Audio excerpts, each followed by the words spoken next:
What's going on YouTube? Thank you so much for joining me. If you're new here, my name is Brian, and this channel is dedicated to documenting my journey into starting a 3D printing business.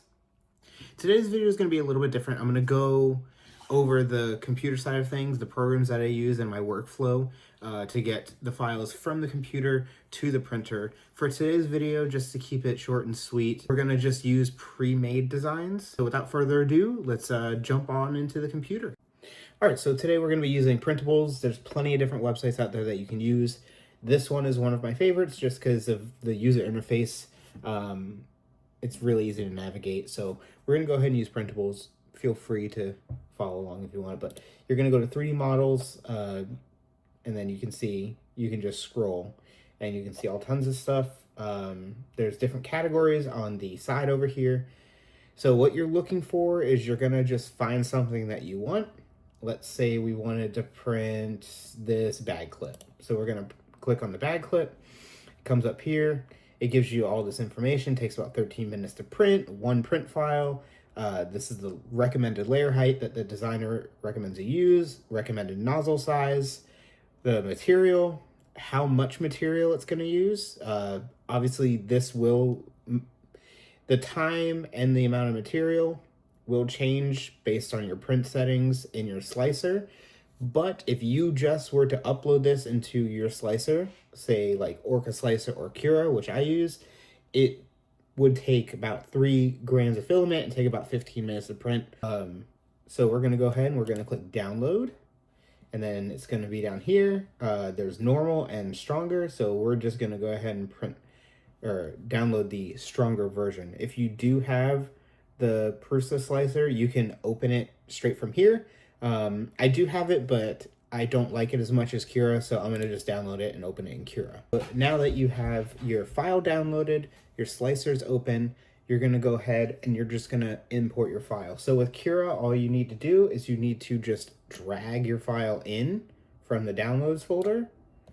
It will automatically bring it in, and then it'll plop it right on your build plate. So one thing to note about Cura is, and other slicers as well, but you can have multiple printers set up. So in my case, I have my CR6 and my Ender 3 Pro. For the sake of this exercise, I'm gonna print this clip on my Ender 3 Pro.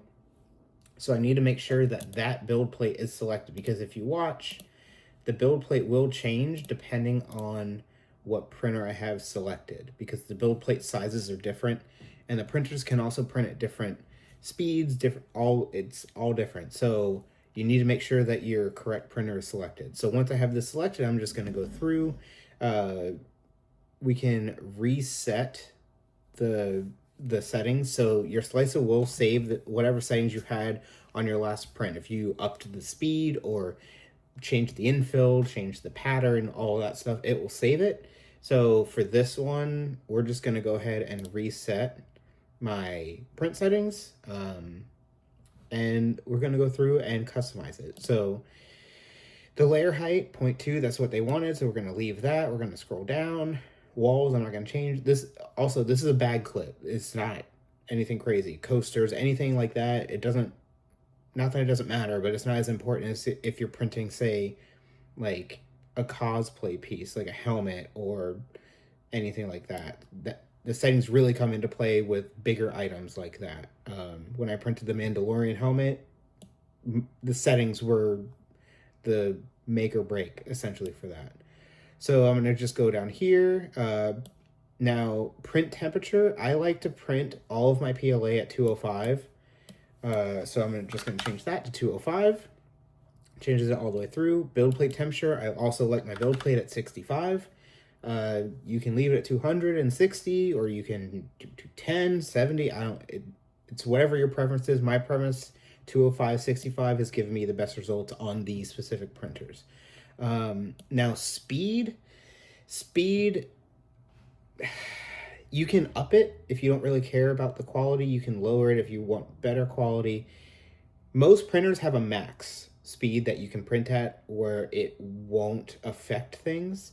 So I know for my printers, I can up the speed. So I'm going to go ahead and print this at 65 millimeters a second. and I've gone faster than that, but with something this little, I found that the faster you go, the more likely it is that it will knock it off the build plate. But you can go faster, but I choose not to. Retraction, yes. Retracted layer change, no. I think everything else, build plate adhesion, do we want to do that? Yeah, we'll do a skirt. Yeah, we'll do a skirt. Actually, no, we don't need that. So a skirt is just around the outside. It doesn't actually touch the item. It just, for me, it's a waste of filament. I'd rather do a brim or a raft than a skirt, but that's just me. So, okay, that's it. We got our settings, and now you can see it says recommended settings were altered, but that's fine. You can save your profile if you're printing like a lot of one thing, which is what I'm working on with my 3D modeled items in Blender. That's part of the reason why I haven't released videos. I'm prototyping them and messing with the settings so that way when they go on Etsy and I have to print a bunch of them, I can literally just click print, and not have to mess with settings and go back and forth. So once you're all done this, you're going to click slice, and it's going to do its thing. I'm going to save it to the SD card, eject the SD card, and then we're going to move over to the printer. All right, so now we're done with the computer aspect of the design. We have to hop on over to the printer right here and then get it going. All right, so all you're going to do, however your printer works, you're going to go through and select your clip, print it, and then the printer is going to do all the work. It's going to move, it's going to home, ignore my dirty build plate, I need to clean it. And then it's going to go ahead and it's going to print that bag clip. And there we go. Now our bag clip is done, so we just get it off the plate. And it's done, ready to go on some bags. That's it for today's video, guys. If you have any comments about how can I improve my workflow, please leave a suggestion down in the comments below. I read all the comments.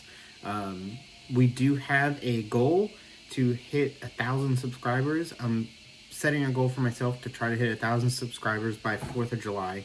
So if you guys like these videos, if you have any suggestions on future videos, leave a comment down below, subscribe if you feel so inclined. I really appreciate it. And I look forward to seeing you guys in the next one.